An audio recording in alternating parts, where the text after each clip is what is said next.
Dahil Saturday ngayon kami ay pupunta sa Mohammed bin Rashid Library.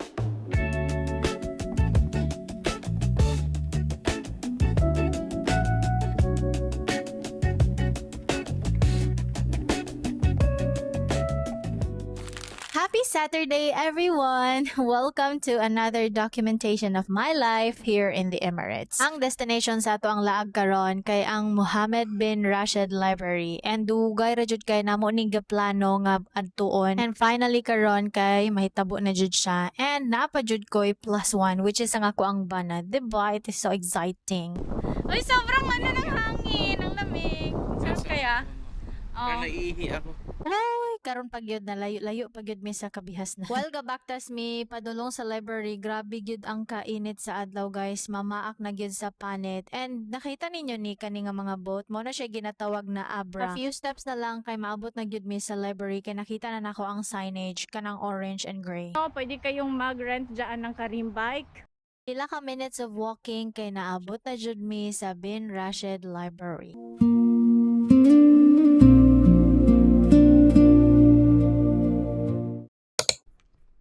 Wala kaming mahanap na cubicle.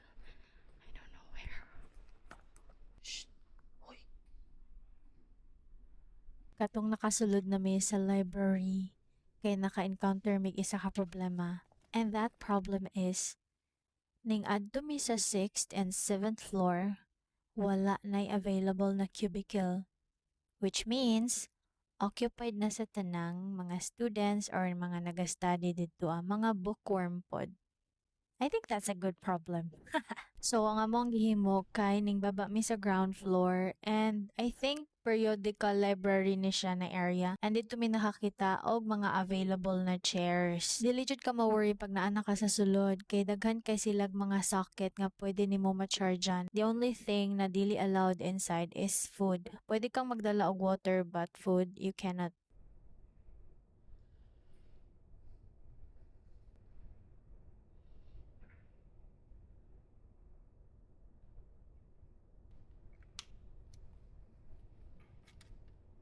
Ing anak kahilom sa sulod, and while ako gabasa, ako ang bana kay gadula pod sa iyahang switch or sa iyahang phone.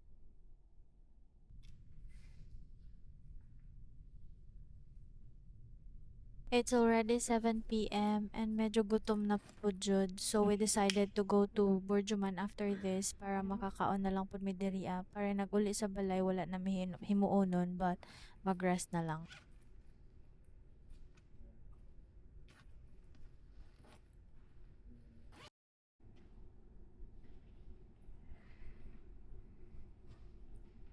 Katong pagawas na may gawonder ko ngano ang mga tao kay nasa lagi nadtuan ni ay sa kay direction. Mao di ay ni.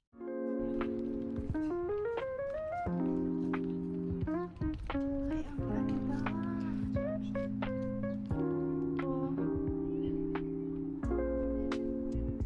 Wow. Ale!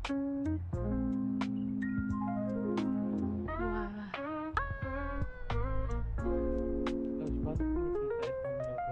Wala jud ko nagdahom nga naa diayng ani nga mga nindot nga talan-awon sa gawas sa library sa other side. Kaya pala gawonder ko sa ubang mga post sa ubang mga OFW naa sila picture asa ani kani baong. Then anak ko wala lagi na ako na nakita katong nag-adto ko na adi ay sa likod. Super grateful kay ko nganing balik jud ko diri. Dili jud kamahayan ang paganhin na mo diri karon, and grateful po ko na nalipay or nalingaw pud ang ako ang bana. Hanap pud siya nga peaceful kayo iyang experience, and kaning siya nga tanawin wala jud na mo nag-expect. Diyan ang, ayun ang IKEA. And then diyan sumasakay ng boat. Hala, napaka-amazing.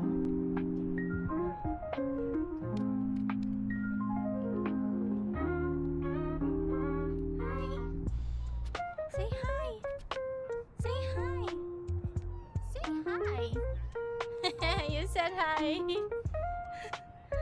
She said hi. So cute lang. Napaka-peaceful dito. Sobrang ganda. You should not miss this out if you wanted to visit the Bin Rashid Library. Nasa likod siya. Sa opposite lang ng entrance, makita niyo. Grabe, napakaganda nun. Oh. Sobrang nagustuhan ko. different languages. Yeah! 10! Wala ni mo nag-charge? Wala. Wala Napa man siya battery. wala charger, no? Na, pwede man ang Type-C. Grabe! Grabe!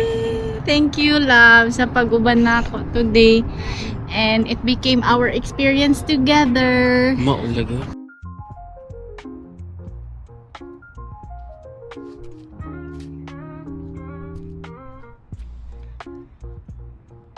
Huwag kang humabol dyan ka lang.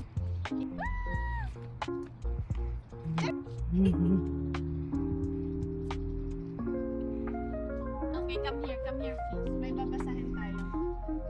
According to, meron pa doon, a true leader turns a dream or an idea into a reality and vision into action. History has no place for dreamers. Ay, napakaganda. Sobra ka puno gyud sa ako ang heart karon. And yes, pauli na mi. And before na to humano ning nga video, naalang ko'y pa-trivia gamay or fact about the Muhammad bin Rashid Library, especially its architectural design. Kabalo ba ka na ang architectural design sa Muhammad bin Rashid Library is inspired by a traditional Islamic lectern which is called Rihal. Sama ani. That's it for today's vlog. Thank you for watching and see you on my next vlog. Bye! Mig Burjuman Mall, kay mukhaon ko og beef tapa. Kasexy ni ate, kagwapa ni ate. Dali si hi.